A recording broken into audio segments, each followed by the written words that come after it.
Salut les gars, bienvenue dans cette nouvelle vidéo de AgriBA, la chaîne spécialisée en agriculture et ses dérivés. Si tu es intéressé par le domaine de l'agriculture ou que tu débutes et que tu veux te lancer, je t'invite à t'abonner, activer la cloche de notification et à partager ma chaîne. J'ai plus d'une centaine de vidéos si tu veux t'instruire ou tout simplement si tu veux découvrir. Bon, aujourd'hui on va voir une nouvelle vidéo de Investir au pays de Philippe Simon. Lui, c'est encore lui. Et aujourd'hui, il nous présente, je crois que c'est la culture du bananier plantain. Et il dit que ça va le rendre milliardaire d'ici 5 ans. On va voir ça. C'est parti. Je vais vous parler de l'une des cultures les plus rentables en agriculture en Afrique. Il s'agit du bananier plantain. On va voir ensemble dans cette vidéo comment vous pouvez gagner beaucoup d'argent grâce à cette culture. C'est une culture qui va vous plaire parce que c'est la culture des gens qui n'ont pas le temps d'être à la ferme tous les jours. Comme vous allez le découvrir dans cette vidéo, on va parler de chiffres et je vais vous présenter la stratégie que je suis en train de mettre en œuvre avec ces bananiers plantains pour pouvoir demain transformer ceci et en faire une usine. C'est parti. Parti.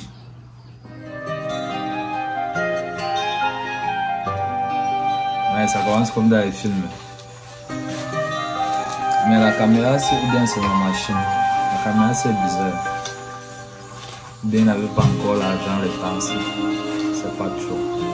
C'est pas.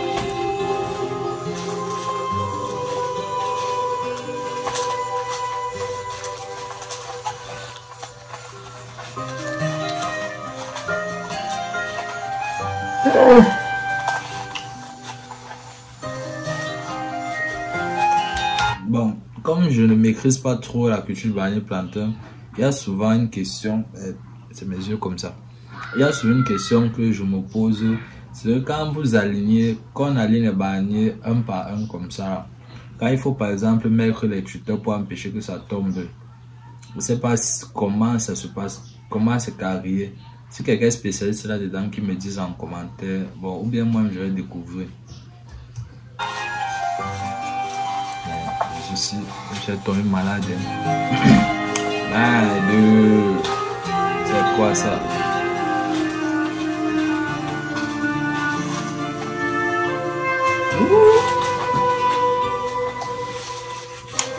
Bien sûr. Ça c'est des hectares. Vous connaissez tous les chips, non? Qui sont délicieuses là. Ça aura commencé par ceci. Alors pourquoi est-ce que vous devez vous lancer dans la culture du bananier plantain? Beaucoup de raisons. La première, c'est que le bananier plantain, c'est une culture qui ne demande pas que vous soyez au champ tous les jours. Ça, c'est un gros avantage. Vous pouvez avoir votre boulot, vous pouvez être à l'étranger et vous lancer votre culture de bananier plantain. D'ailleurs, j'ai tendance à dire aux gens, même pour matérialiser votre présence dans un champ, faites du bananier plantain. Parce que ça ne va pas vous demander d'être là tout le temps. Vous pouvez venir par à-coup pour faire certaines opérations comme le nettoyage, mais vous n'avez pas besoin d'être là tous les jours. Contrairement à des cultures comme la tomate, par exemple, qui demandent d'être là tous les jours. Pour moi, c'est une culture chirurgicale. Vous devez être là pour la tomate matin, midi, soir et tout vérifier tout le temps. Donc, une culture comme le bananier plantain, gros avantage, vous n'avez pas besoin d'être au champ tout le temps. C'est une culture qui est assez autonome, vraiment assez autonome. Et ça, c'est une très bonne chose. Donc, pour ceux qui sont occupés, eh ben, très bonne chose. Si vous avez des terrains au pays, je pense que c'est le cas de beaucoup de personnes, mettez du bananier plantain sur vos terrains, les amis. Mettez du bananier plantain. Bon, ne laissez pas le terrain vide. Chaque année que le terrain passe vide, vous perdez de l'argent. Mettez du bananier plantain.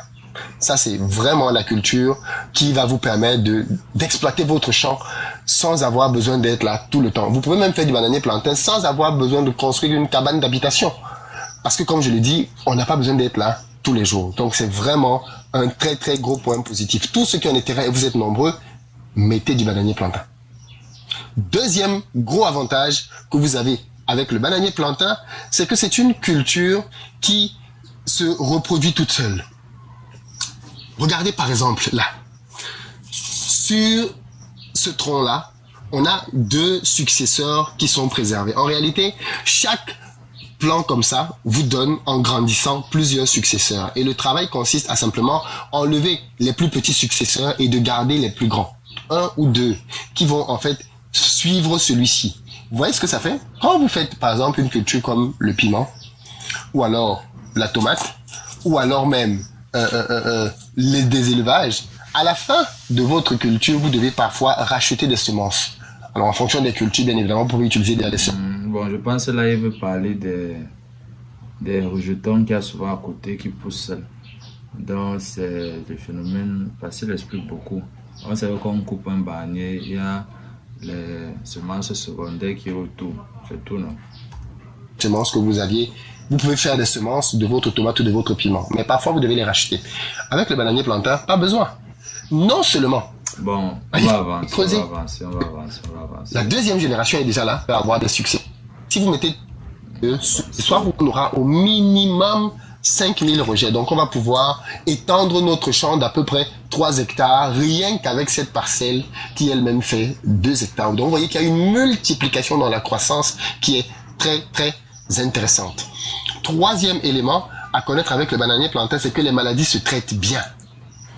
Vous avez des cultures comme le piment et la tomate pour lesquelles, si vous ne gérez pas bien une maladie, votre culture est morte. Vous dites au revoir, adieu. Je me rappelle ici qu'on a eu un gros échec avec la pastèque qui nous avait coûté pratiquement, je pense, 3000 €. On avait investi sur une grande superficie pour faire de la pastèque et le pseudo-ingénieur qui était là à l'époque nous a fait n'importe quoi et on a perdu tout notre argent dans cette culture-là. Avec le bananier plantain, c'est difficile de perdre autant d'argent. Parce que le bananier plantain, c'est une culture qui ne coûte pas cher, mais dont les maladies sont connues et quand même maîtrisables. On a 3 grandes maladies pour ce qui concerne le bananier plantain.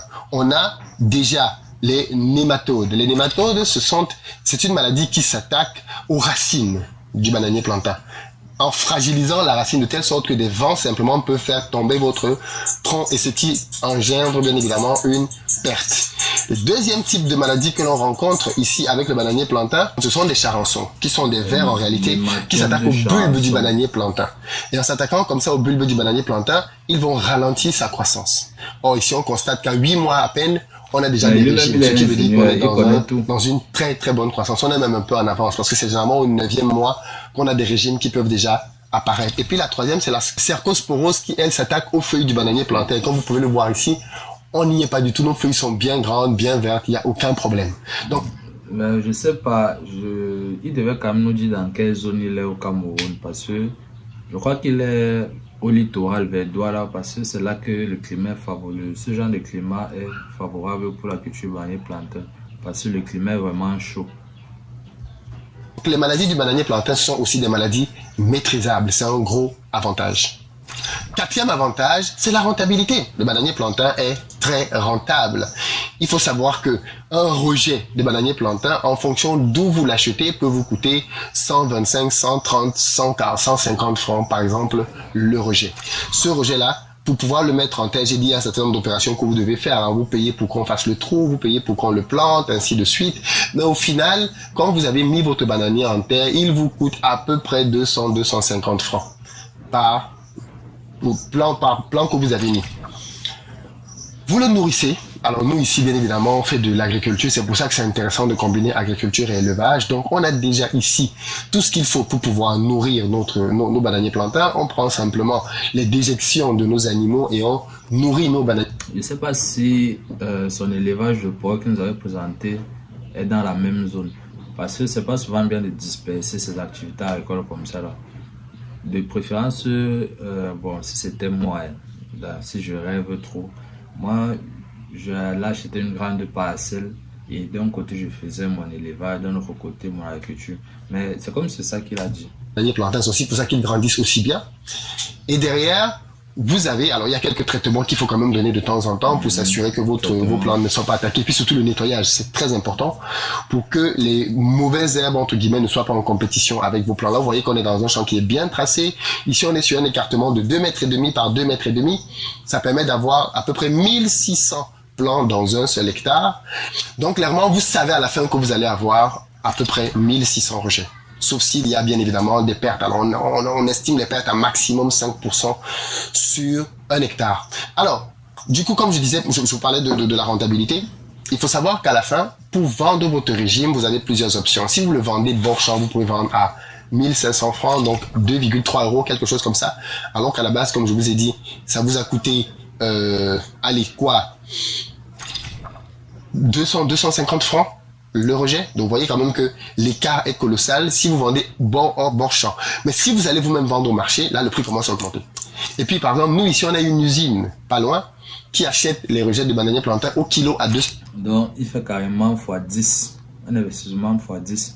C'est seulement en agriculture qu'on peut voir les choses comme ça. Mais ici, le rejet gros, moi, dans mon quartier, il y a les rejets qu'on voit. J'aime les rejets, les régimes qu'on voit souvent même à 5000 francs le régime. Les gros régimes comme ça. C'est seulement au village que tu peux voir les trucs à 2500. 150 francs. Donc, au kilo. Donc nous, on estime que nos rejets, nos bananiers vont faire en moyenne 15 kilos. Ça, c'est d'après les prévisions. Ça veut dire qu'un seul rejet, quand on va le vendre à cette usine, si on veut vendre à cette usine, va rapporter 3700, je crois, 50 francs à peu près. Donc, vous voyez qu'on a une rentabilité très intéressante sur des milliers de rejets. Alors, une partie de ceci, bien évidemment, est faite pour notre propre restaurant, pour nos besoins internes, et le reste va être dédié à notre propre usine de chips, en attendant de lancer cette usine. Ils confondent les régimes avec les rejets. Ça, c'est même quoi. On va bien évidemment commercialiser une partie dans le marché pour pouvoir faire rentrer de l'argent et continuer d'agrandir le champ, parce que l'idée pour nous est clairement de pouvoir faire ici une bonne taille de bananiers plantains. Peut-être, allez, 10 hectares, j'en sais rien, on va voir comment on va grandir, mais en tout cas de faire vraiment beaucoup de bananiers plantains nous-mêmes. Quand on va lancer l'usine, bien évidemment, on va dépendre aussi des autres producteurs.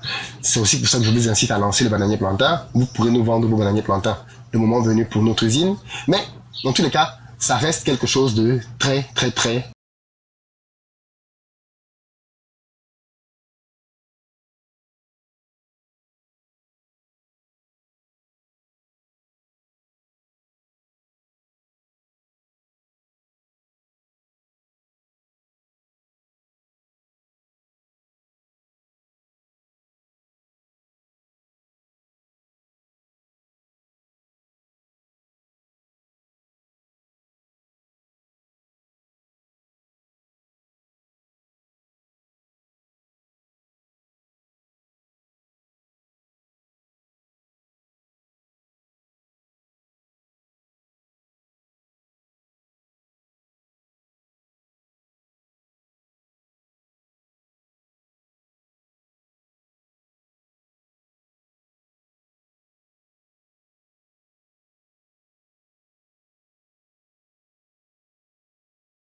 ça que pour nous faire ce type d'agriculture là, c'est un...